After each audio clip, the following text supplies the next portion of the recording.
Pozdravljeni.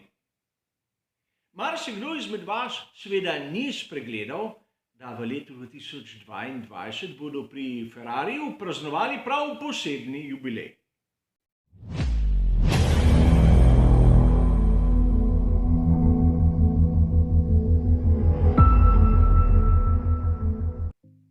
Scuderia Ferrari ima med navdušenci Formule 1 ogromno navijačev. In verjetno marsikomu izmed vas ni ušla izpred oči objava, ko so pri Ferrariju pokazali prav poseben logotip, s katerim bodo obeležili visok jubilej v naslednjem letu. Vidimo lahko, da gre za 75-letnico. A vprašanje je, kaj se pravzaprav praznuje in kakšno zgodbo nam hočejo prodati. Dogaja se, da marsikdaj v sodobnem času nam spretni strokovnjaki za stike z javnostjo prodajo dobesedno prirejene in skorajda izmišljene zgodbe. In tu bomo videli lep primer. Seveda, dogaja se, da v raznih medijih obstajajo tako imenovani strokovnjaki, katerih kultura motošporta in poznavanje zgodovine avtomobilizma so na izjemno nizki ravni. A če ste zasledili novico, da je leta 1947 Ferrari začel svojo zgodbo industrialca v majhni delavnici, upam, da ste se nasmehnili. Že na prvi pogled to kaže, da avtor te misli pravzaprav ni vedel, o čem govori. Tudi 75. obletnica pri Ferrariju je nekaj, na kar moramo biti izjemno pozorni. Seveda ni treba posebej razlagati, da Scuderia Ferrari in Ferrari kot tak nista ena in ista stvar, ter da je zgodovina same Scuderije bistveno daljša. A leta 1947 smo videli prvi avtomobil, ki je nosil ime Ferrarija. In bodite pozorni na izbor mojih besed. Ne gre za prvega Ferrarija, gre za prvi avtomobil, ki je nosil njegovo ime. Znani Ferrari 125S. Težava je v tem, da to ni bil prvi avtomobil, ki ga je sprojektiral in financiral Enzo Ferrari, in seveda zgodba okrog nastanka samega Ferrarija je zavita nalašč v tenčico skrivnostnosti. Leta 1939 je Enzo Ferrari ustanovil podjetje Auto Avio Costruzioni SpA. Šlo je za tovarno, ki je pomagala pri izdelavi strojev, za izdelavo krogličnih ležajev, ki jih je naročil takratni režim v Italiji, in ni mi treba posebej razlagati, kdo je bil takrat na oblasti. In leta 1940 so izdelali dva primerka tekmovalnega športnega avtomobila, imenovan Auto Avio Costruzioni 815. Namenjen je bil takrat zelo popularnim dirkam, kot na primer Targa Florio. En izmed njiju se je ohranil do današnjih dni in v zgodovini poznavalcev avtomobilizma je Auto Avio Costruzioni 815 prvi avtomobil, ki ga je izdelal Ferrari. V vojni je Enzo spremenil ime svojemu podjetju. Iz Auto Avio Costruzioni je nastal Ferrari in leta 1947 izdelal Ferrari 125S. Torej, videli smo, da Ferrari kot tak ni nastal leta 1947, še manj takrat, da bi izdelali prvi avtomobil. A a gre le za obeležitev tistega prvega izdelka z imenom Ferrari. A videli boste, da na uradnih virih se bo to marsikdaj lahko malce zamolčalo ali dalo v ozadje. A to za nas, ljubitelje Formule 1, skorajda ni pomembno.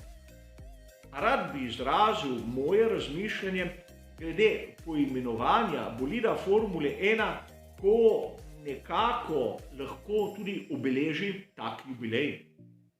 Pri skuderiji Ferrari v zadnjih 5 letih smo imeli 3 take primere. SF70H, SF90 in SF1000. Prvi primer, ki smo ga videli v sezoni 2017, je pravzaprav obeležil 70. obletnico nastanka že prej citiranega Ferrarija 125S. In seveda tudi takrat sem hotel razložiti to mojo zgodbo, a marsikdo si je mislil, da bo tako uničen tisti čar, ki ga daje tako visok jubilej pri skuderiji Ferrari. Nato smo imeli SF90, ki je pa obeležil visok jubilej skuderije Ferrari. Nato smo imeli zopet kontroverzni jubilej SF1000, ki je nekako obeležil 1000. dirko Ferrarija v Formuli 1.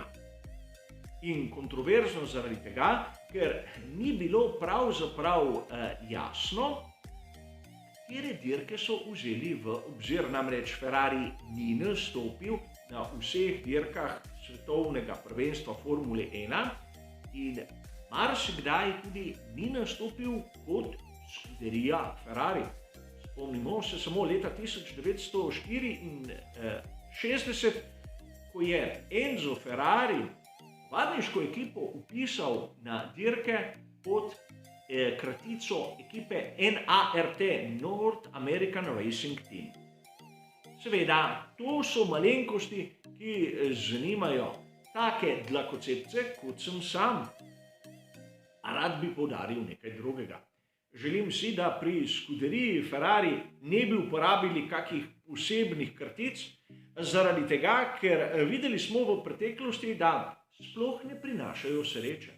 Tako SF70H kot SF90, kot ne navsezadnje SF1000 so bili bolidi, ki niso izpolnili pričakovanj. Podobne težave so imeli tudi pri drugih ekipah. Dam vam samo 2 primera iz bližnje preteklosti. A se spomnite Mercedesa dvojni V10 iz velike nagrade Nemčije v sezoni 2019? Takrat so pri Mercedesu hoteli obeležiti 125. obletnico udejstvovanja v motošportu in 200. štart v svetovnem prvenstvu Formule 1. Izmislili so si prav posebno barvno shemo, kjer se je odluščila tista bela barva in je odkrila srebrno pod njo. Spet neka navedba zgodbe, ki je dobesedno izmišljena, a o tem smo govorili v posebnem prispevku.